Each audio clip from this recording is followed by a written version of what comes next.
قصص الأوائل عبرة وبيان وبهديه وبنوره نطق الزمان.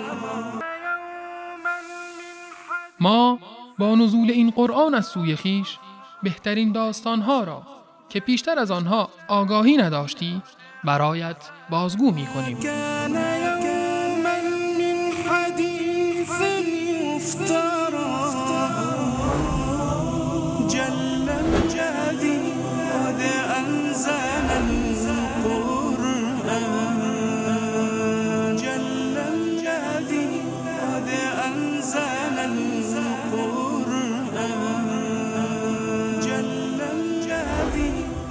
قصه های قرآنی.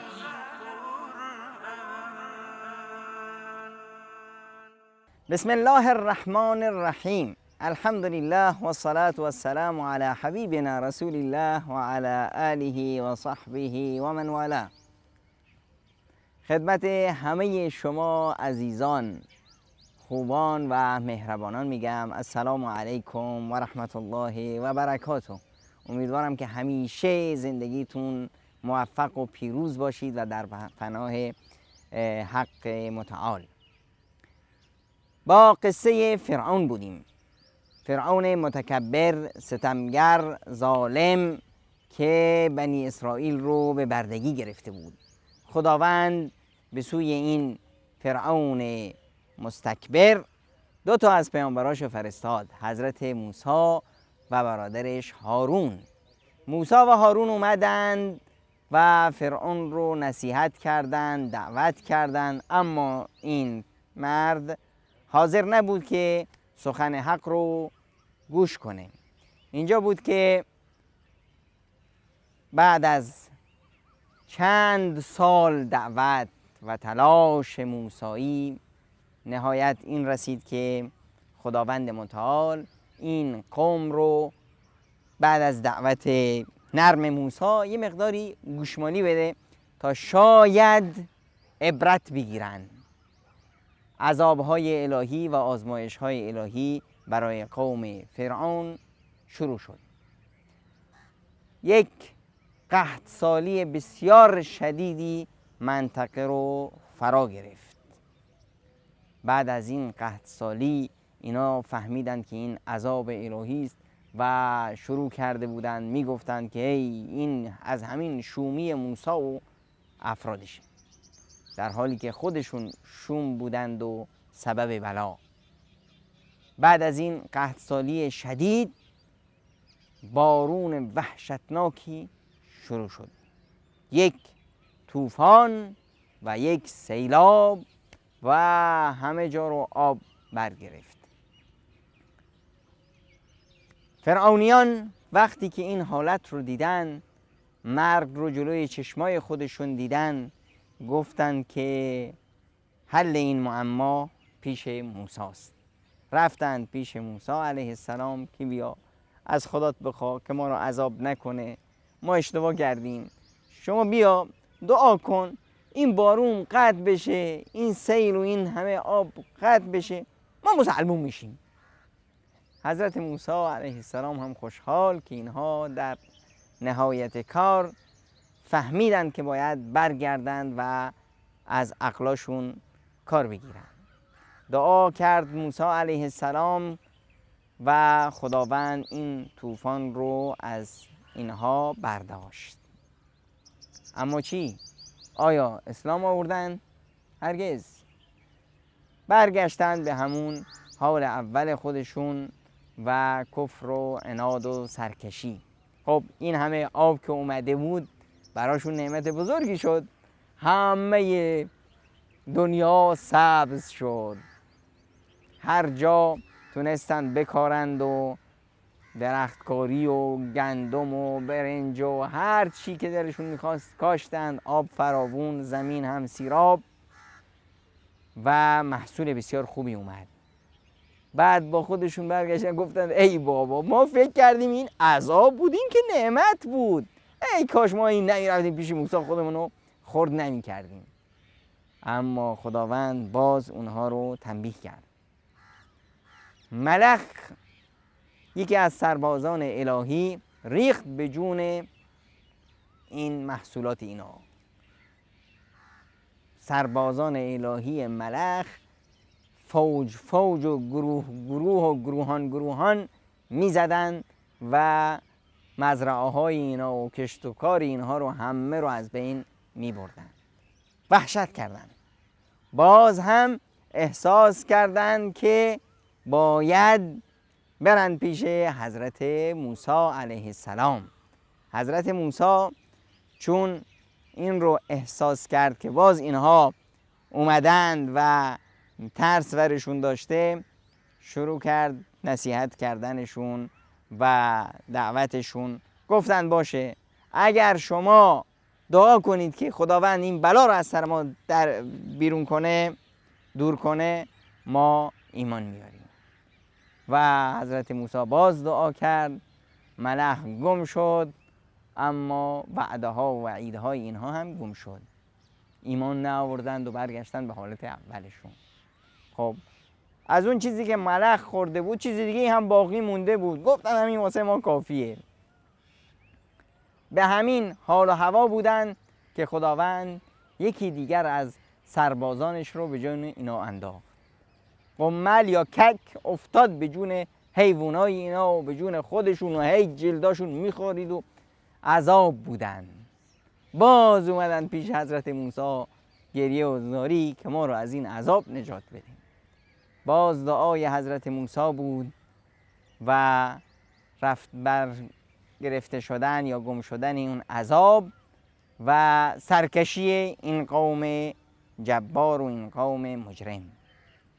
باز عذابی دیگر رو خداوند به جون اینها فرستاد. قورباغه، همه جا رو قورباغه فرا گرفت. سربازان الهی قورباغه‌ای شروع کردند به عذاب کردن اینها. تو خونه هاشون، تو بازار، تو غذا، تو هر جا قورباغه بود و قورباغه. باز اومدن پیش حضرت موسی و باز دعای موسی و باز استجابت و باز سرکشی اینها. بعد خداوند بر اینها یکی دیگه از سربازانش رو مسلط کرد و اون خون بود. همه جا رو خون فرا گرفت. آباشون خون بود. رودخانه نیل شده بود خون. حیران و عذاب بودن. باز اومدن پیش حضرت موسی و زاری و گریه که این بلا رو از سر ما در بیار، ما مسلمون میشیم. باز دعای موسی بود و باز استجابت الهی و باز کفران و سرکشی این مجرمان. همه اینها رو خداوند واسه اینها فرستاد تا اتمام حجتی باشه بر همشون. اما اینا نخواستن از عقلاشون استفاده کنن. در نهایت خداوند منان به موسی علیه السلام امر کرد که دست به یک شورش عمومی بزنه. بنی اسرائیل رو برداره و شبان هنگام از مصر حرکت کنه به سوی فلسطین. حضرت موسی علیه السلام نقشه خوبی کشیده بود. پیشا پیش با بنی اسرائیل یک خانه‌های تیمی و در نحوه رسیدن خبر به همه رو تهیه کرده بود. به بنی اسرائیل پیش از این گفته بود که باید خونه هاتون رو مسجد قرار بدید، در این فضا میشه به همه به سرعت رسید و خبر به همه رسیده بود و ساعت حرکت هم مشخص و سر ساعت حرکت همه بنی اسرائیل به یک هنگام از مصر خارج شدند. فرعونیان تا از خبر مطلع شدن وحشت کردند. چی شد؟ این همه جمعیت به یک آن از شهر میره بیرون. اینجا بود که فرعون فرستاد، اعلام حکومت نظامی کرد و افرادش رو فرستاد به همه جایی که مراکز قدرتش بود که همه سربازان و همه نیروها جمع بشن که ما بریم اینها رو برگردونیم و دستگیرشون کنیم. همه لشکر فرعون صبح زود آماده بود و با طلوع آفتاب حرکت کردند پشت سر این لشکری که و این جمعیتی که با حضرت موسی حرکت کرده بود به سوی فلسطین. اومدند تا به دریا رسیدند. در کنار ساحل دریا بنی اسرائیل دیگه خودشون رو باختند. جلو دریا، پشت سر لشکر فرعون که به سوی اونها داره میاد. فرمان الهی بر حضرت موسی اومد که بزن به دریا. حضرت موسی عصایش رو زد به دریا، دریا شکافته شد و راهی برای اونها باز شد. بنی اسرائیل با حضرت موسی از اونجا شروع کردند به حرکت در داخل دریایی که دو طرف باز شده بود، دو دیواره بزرگ آب و در زمین خشک. این معجزه بزرگ الهی رو همه دیدن و حرکت کردند به داخل دریا. از اون ور هم فرعون و اونا رسیدن و زدن پشت سر اینها به حرکت. از اون ور بنی اسرائیل و حضرت موسی بودند که از آب می اومدن بیرون، پاهای پر گرد و خاک، و از این ور دریا بود که به فرمان الهی بازگشت و فرعون و فرعونیان رو در خودش بلعید و برای همیشه از بین برد و تنها جسد سالم فرعون بود که آب نخواست خودش رو نجس کنه، اونو انداخت توفش کرد بیرون تا علامتی باشه و آیتی باشه و نشانی باشه از قدرت خداوند برای همه فرعونیان در همه زمانها و مکانها، که بدونن قدرت خداوند چقدره و خداوند نهایت و سرانجام فرعونیان رو چه خواهد میکنه، چه عذابی در دنیا منتظر اونهاست و چه عذابی در آخرت. قصص الأوائل عبرة وبيان. قرآن کریم در آیاتش این تصویر زحمت‌ها و تلاش موسی رو واسه ما آورده و نتیجه کمی که موسی گرفت و اون این بود که تعداد اندکی از قومش به اسلام گرویدن و این رو ما در سوره یونس داریم. سوره یونس آیه 83 به بعد میگه که فما آمن لموسی الا ذریة من قومه على خوف من فرعون و ملئیهم ان یفتنهم. با ترس و وحشتی که این مسلمان ها داشتند و قوم موسی داشتند و خود قوم فرعون داشتند از فرعون و سربازانش و از شکنجه و عذابی که منتظرشون بود، این ترس باعث شده بود که تعداد بسیار اندکی به موسی ایمان بیارند. و ما قبل از این هم گفتیم که زن فرعون هم از جمله کسانی بود که ایمان آورد و در سوره تحریم آیه 11 خداوند مثالش رو زد و که امرأت فرعون رو خداوند به عنوان یک نمونه معرفی کرد و اینها این مؤمنان اومدند و دعا کردند و بر خدایشون توکل داشتند. فقالوا علی الله توکلنا ربنا لا تجعلنا فتنة للقوم الظالمین. و از این میترسیدند که خدای نکرده اونها و کارهای اونها و ترس اونها باعث بشه که مردم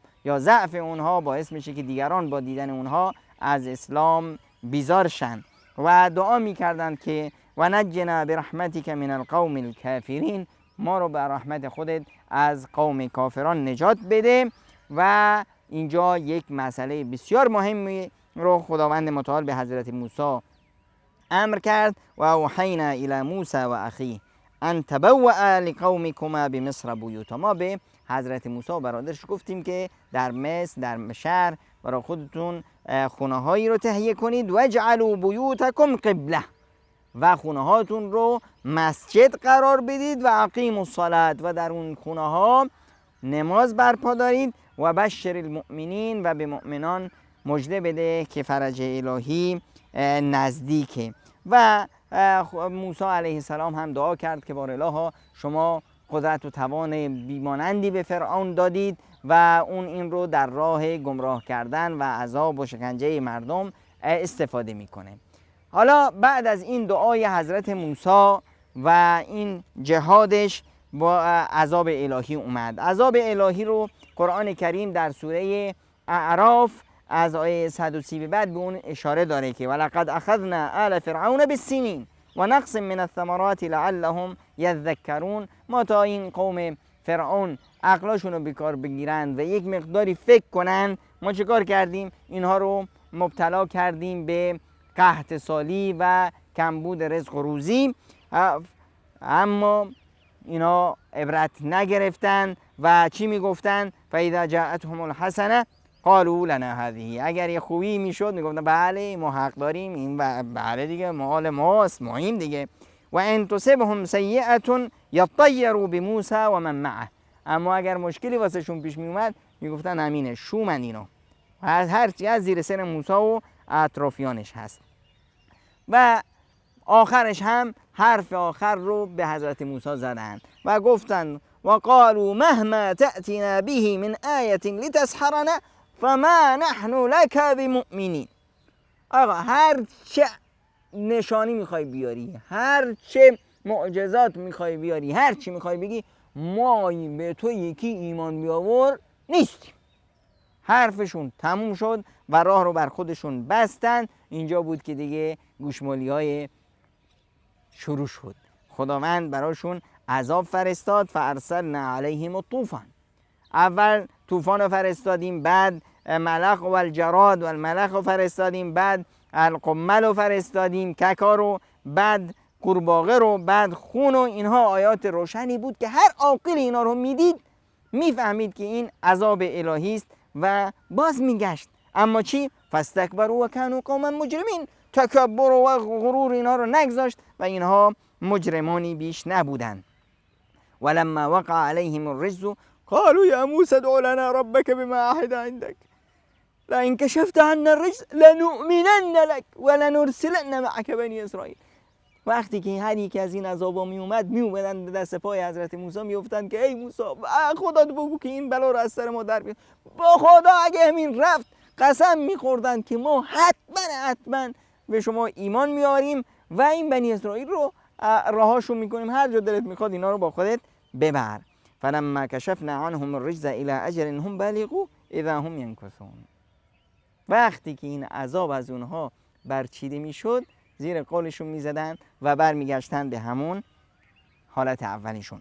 فانتقمنا منهم فاغرقناهم في اليم بانهم كذبوا بآياتنا وكانوا عنها غافلين. در نهایت ما اینها رو تو دریا غرقشون کردیم، چرا که همشون دروغ بودند و مکر و حیله و همه اینها رو خداوند متعال در اینجا ذکر کرده و چطور خداوند بعد از این که اونها رو از بین برد این سرزمین ها و این نعمت ها و این باغ ها و همه اینها رو میراث کرد برای بنی اسرائیل. همین تصویر رو از زاویه دیگه در سوره شعرا داریم. در سوره شعرا از آیه 52 به بعد خداوند متعال میفرمایند و اوحینا الی موسی ان اسر بعبادی انکم متبعون. موسی مردم رو بگیر و برید بیرون و البته در پی شما خواهند اومد، شما رو اینطور راحت نخواهند گذاشت. فارسل فرعون فی المدائن حاشرین. فرعون فوراً افرادش رو فرستاد تو همه شهرها که های جمع بشید، سربازا همه نیرو رو بیارید در پایتخت جمع کنید. ان هؤلاء لشرذمة قلیلون. یک کم افراد پوچ و بیهوده بیشتر که نیستن، همه رو میریم دست و پاهاشون رو میبندیم میاریم خوب تنبیهشون میکنیم. و انهم لنا لغائظون. اینا دیگه تیغو به استخون رسوندن، ما رو عصبانی کردن. و ان لجمیع حاضرون. حکومت نظامی است و هممون باید دست به دست هم اینا رو به دست بیاریم. بعد خداوند متعال یک صحنه برمیگرده میره به آخر که اینها چطور همه ما رو خداوند متعال در مسیر قصه قرار میده. وقتی که قصه قرآنی میاد ما رو میگیره با خودش میندازه توی قصه، تو اون فضا و ما میشیم یکی از شخصیت هایی که در اونجا حضور داره. بعد میاد یک تقدیم یک تصویری که بعدها خواهد اومد میاد، فاخرجناهم من جنات و عیون، اونا رو ما از همه اون زندگی و چیزی که داشتن بیرون راندیم، و کنوز و مقام کریم، و خونه زندگیشون و گنجاشون و هر چی دار و ندارشون بود اینا شد میراث بنی اسرائیل. بعد از اون بعد در میگرده ادامه ماجرا، یک تصویر رفت از آخر گرفت، بعد اومد به ادامه ماجرا، فاتبعوهم مشرقین، با طلوع آفتاب اینا به راه افتادن پشت سر بنی اسرائیل. فلما تراءى الجمعان قال اصحاب موسی انا لمدرکون، وقتی که این نیرو رو گرد و خاکشو بنی اسرائیل دیدن که با فرعون با اون همه سرباز در پی اونهاست، وایشون رفت به هوا، وای ویلا، بیا که موسی ما رو به کشتن داد، آهای ما رو گرفتن، آهای موسی ما رو گرفتن. قال کلا ان معی ربی سیهدین، نه هرگز امکان نداره، بابا خدا با ماست. فاوحینا الی موسی ان اضرب بعصاک البحر، ما به موسی گفتیم که با عصات بزن به دریا، فانفلق فکان کل فرق کالطود العظیم، دریا شکافته شد، راه واسهشون باز شد، و ازلفنا ثم الاخرین، نشد که اونا رو بترسونیم که برگردند فرعونیا، نه اونا رو هم آوردیم نزدیک که برید. و انجینا موسی و من معه اجمعین، ما موسی و کسایی که باش بودن همشونو نجات دادیم. ثم اغرقنا الاخرین، اونای دیگری که با پشت سرشون راه افتاده بودن همه رو غرق کردیم. ان فی ذلک لآیة و ما کان اکثرهم مؤمنین، در این یک علامت و یک آیتی و یک عبرتی گذاشتیم، اما حیف که خیلی ها ایمان نمیارن. این قصه و این فضا و این زیبایی این ماجرا، این رو قرآن کریم در بیش از این آیات و در آیات دیگه و در سور دیگه این رو واسه ما به تصویر کشیده تا ما عبرت بگیریم، مؤمنان یاد بگیرن که چقدر خداوند متعال هوای اونا رو داره، و کافران بدونن که هرگز از عذاب الهی و از بازخواست الهی در امان نخواهند بود. قصص الأوائل عبرة وبيان. از قصه فرعون و سرانجامش ما درس میگیریم که وقتی عذاب الهی میاد، تنها اون حاکم ظالم و مستبد رو نمیگیره، بلکه همه اون سربازانش و همه اون ملتش رو در بر میگیره.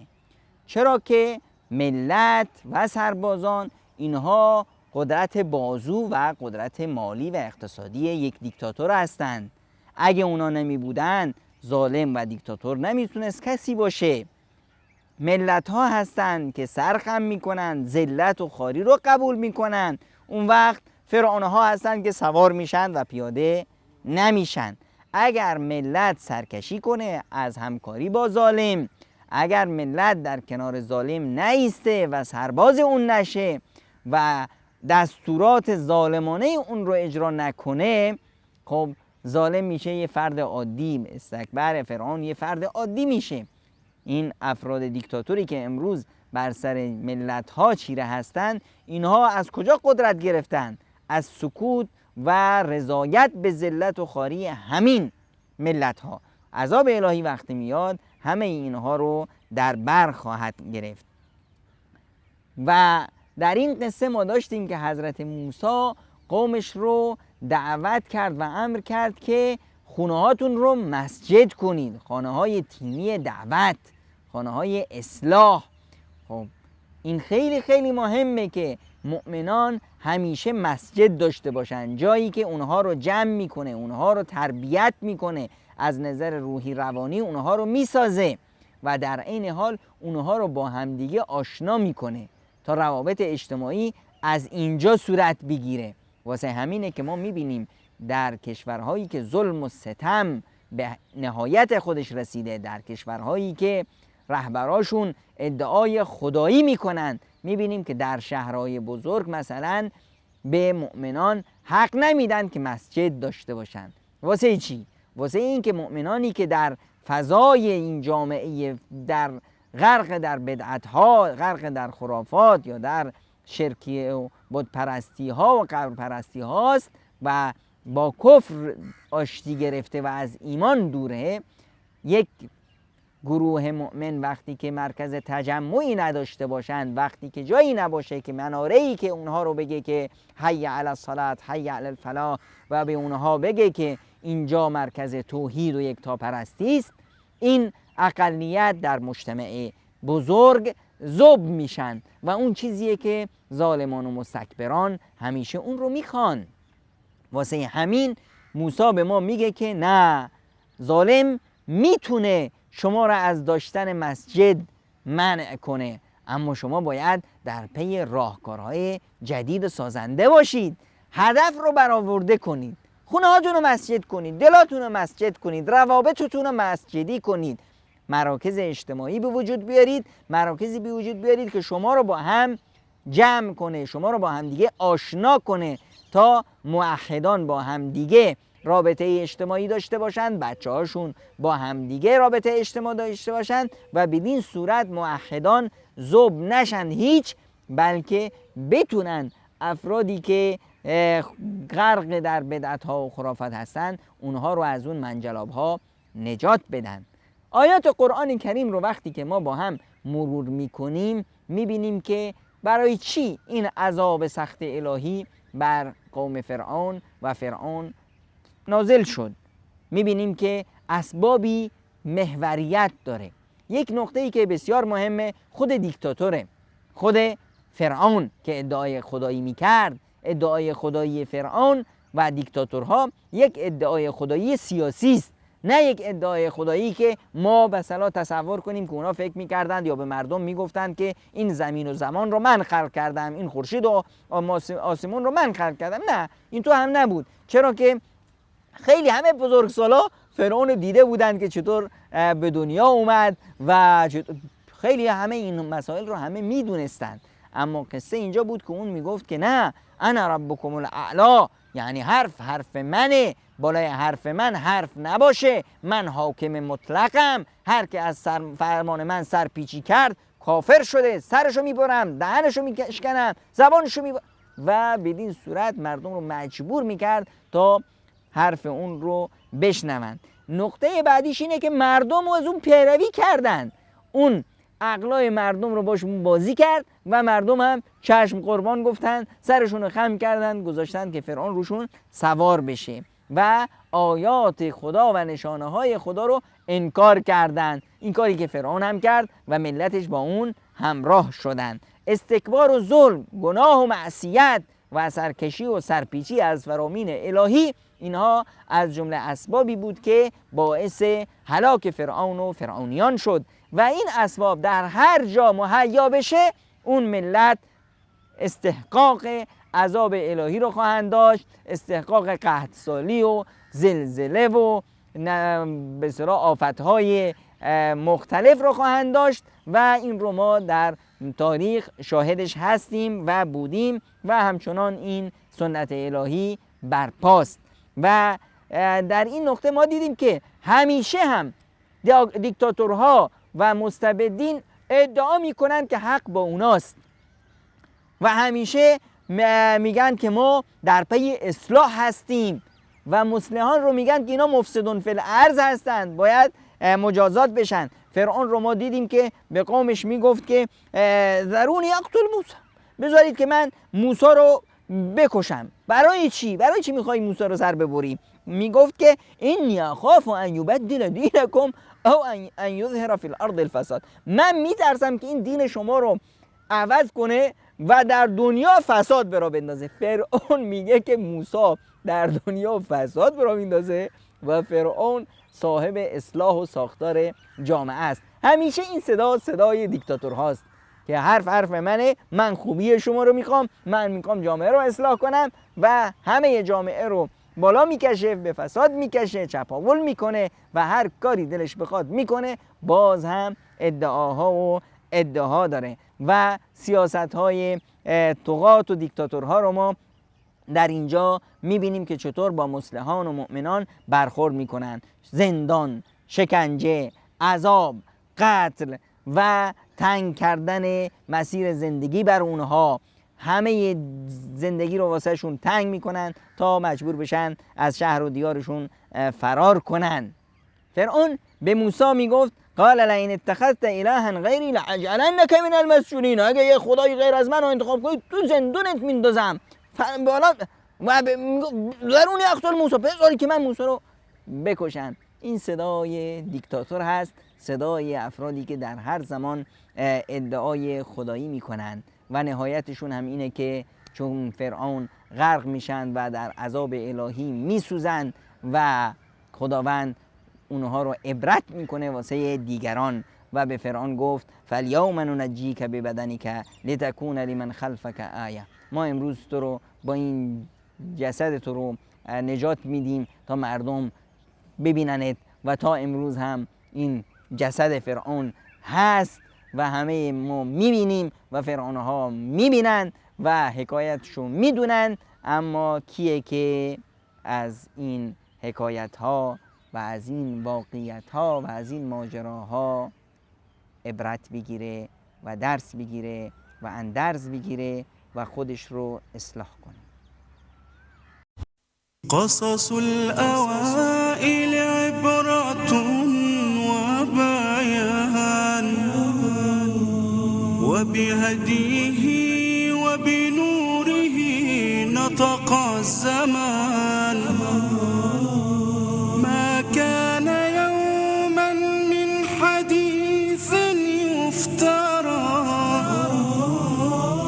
جل الذي قد أنزل